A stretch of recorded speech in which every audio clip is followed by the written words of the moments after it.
E o sábado foi marcado por manifestações em Brasília. Os apoiadores do presidente Jair Bolsonaro pediram a liberação das armas.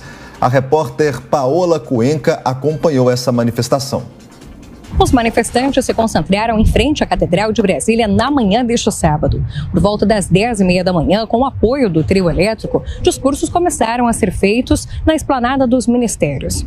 Inclusive, diversos manifestantes utilizavam camisetas feitas pelo Movimento Pro Armas, que organizou esse terceiro encontro nacional pela liberdade. As camisetas diziam que não era sobre armas, mas sim sobre a liberdade. Além disso, era possível ver faixas em apoio ao presidente da República, Jair Bolsonaro. O filho do presidente da República, o deputado federal Eduardo Bolsonaro, marcou presença nesse evento e, inclusive, falou com a nossa equipe da Jovem Pan News, afirmando que na próxima semana pretende fazer com que projetos de segurança pública possam tramitar na Câmara dos Deputados. Então o Brasil hoje é mais seguro. A gente tem queda no número de homicídios, recorde de apreensão de drogas. E se Deus quiser, semana que vem, a gente vai votar aqui na Câmara dos Deputados os projetos de lei referentes à segurança pública para acabar com a saidinha, acabar com o saidão, equiparar o novo cangaço ao crime de terrorismo, dentre outras medidas. O deputado federal também acredita que o fato de mais pessoas terem acesso a armas de fogo não deve aumentar a tensão a respeito da polarização política para as eleições deste ano. Na verdade, eu não vejo tensão quando você tem mais armas legais. Até porque se alguém com uma arma legal fizer uma besteira, a coisa mais fácil que tem é capturá-la e colocá-la na cadeia. Emendando aqui na questão que você está falando de pessoas jogando fezes na manifestação de outro. Eu não apoio isso. Eu acho que quem celebra esse tipo de atitude vai estar dando um tiro pela culatra, porque se você apoia um ato desse, amanhã você não vai poder reclamar se você também for vítima da mesma coisa. Por volta das 11h30 da manhã, os manifestantes fizeram uma passeata pela esplanada dos ministérios e pararam em frente ao Congresso Nacional. O trio elétrico continuou tendo discursos tanto de autoridades políticas quanto lideranças do Movimento Pro Armas e outros pré-candidatos a cargos no Legislativo. Entre as autoridades políticas que marcaram presença estão os deputados federais Daniel Silveira, capitão Alberto Neto, Sanderson e a deputada federal Bia Kicis. O evento foi finalizado por volta das 2h da tarde. De Brasília, Paola Cuenca. Assunto para o nosso comentarista Mota. A pergunta que eu faço para você foi a mesma que eu fiz ontem no jornal Jovem Pan para o Alfredo Scaff. A Constituição, ela prevê que quem tem que dar segurança para a população é o Estado. Armar a população é a saída? Já que a gente vê uma sociedade que não tem aquele equilíbrio emocional tão grande e numa disputa, mesmo tendo porte legal de armas, numa briga de vizinhos ou numa briga em um trânsito, a pessoa acaba perdendo a cabeça. Seu comentário. Michael, olha só, aí tem duas questões. Primeiro tem a questão da segurança pública.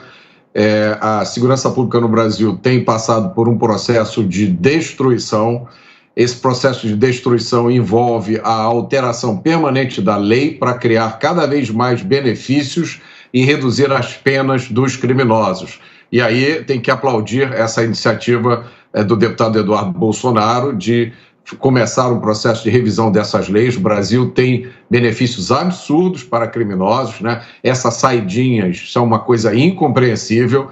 Os criminosos têm direito a sair da prisão 5 vezes por ano e em cada uma dessas vezes ficar até 7 dias fora da prisão. Isso não existe em nenhum lugar do mundo. No Brasil, você tem a progressão de regime, né? O cara é condenado a 30 anos, mas, na verdade, ele fica só 1/6 da pena. Depois de 5 anos, ele já vai para a rua. Foi o que aconteceu, por exemplo, com os bandidos que sequestraram, torturaram, mataram e depois queimaram o corpo de Tim Lopes aqui no Rio de Janeiro. Continua acontecendo hoje. Então, essa questão de segurança pública é uma questão distinta. Embora exista, sim, Michael, dados concretos que mostram que em países, em sociedades onde a posse, né, e o porte de armas são mais difundidos, o criminoso avalia a oportunidade de cometer o crime de uma forma diferente. Inclusive,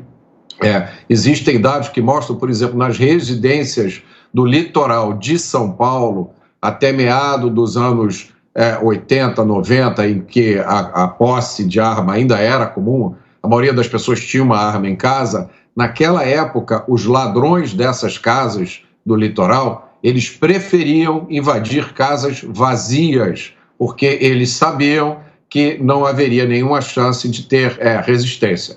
Depois que começou a valer o Estatuto do Desarmamento e a posse e o porte de armas se tornou raro, presta atenção nisso, esses ladrões passaram a preferir invadir casas com pessoas dentro, porque eles tinham quase certeza de que não haveria reação, e aí eles poderiam ameaçar essas pessoas para indicar onde é que estavam os valores, poderiam cometer outros crimes bárbaros, né, que eu não vou descrever aqui com as pessoas que estão lá dentro. Inclusive, isso aconteceu com um amigo meu que perdeu o irmão, que era técnico em informática, estava passando as suas férias numa casa de praia no litoral e foi assassinado na frente dos filhos por bandidos que entraram e ameaçaram fazer coisas terríveis com a família dele. Então, essa é a questão de segurança, né? Vale a pena a gente lembrar também que os dados que existem disponíveis,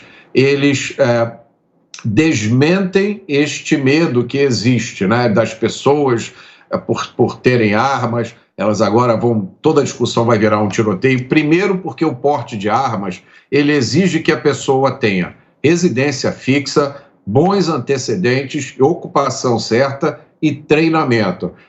Não sei se você já teve a oportunidade de frequentar algum clube de tiro, mas o treinamento para quem quer tirar uma licença de arma, né? Tem 2 tipos de licença diferentes, mas enfim, você aprende como manejar a arma, você aprende sobre a responsabilidade de ter uma arma. Boa parte das pessoas que têm arma não anda com a arma por aí, né? E os dados que existem disponíveis, eu vou ler para você. Eu vou fazer uma pequena propaganda do meu livro, A Construção da Maldade, a diferença da situação de armamento entre Brasil e Portugal. Em Portugal, existem 21 armas para cada 100 habitantes. No Brasil, existem 8 armas para cada 100 habitantes, ou seja, Portugal tem 3 vezes mais armas nas mãos dos civis do que o Brasil. Muito bem. Em 2017, que é o ano desses dados aqui, o Brasil teve 31 homicídios por 100 mil habitantes.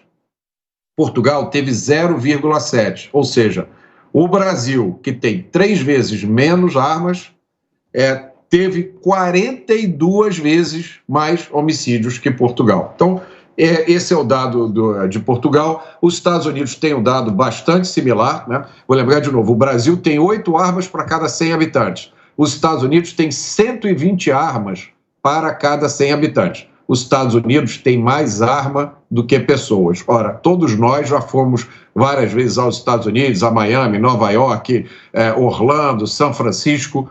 Ninguém viu tiroteio nas ruas, as pessoas discutindo e terminando atirando uma na outra. Então, isso é uma falácia. O direito à autodefesa armada é um direito legítimo do cidadão. Por último, vamos lembrar, né? No Brasil, existe essa legislação, o Estatuto do Desarmamento, que é super rigorosa. Ela só não tira as armas da mão dos criminosos que usam armas de guerra, fuzis, granadas, e por isso que a gente vive nessa situação terrível.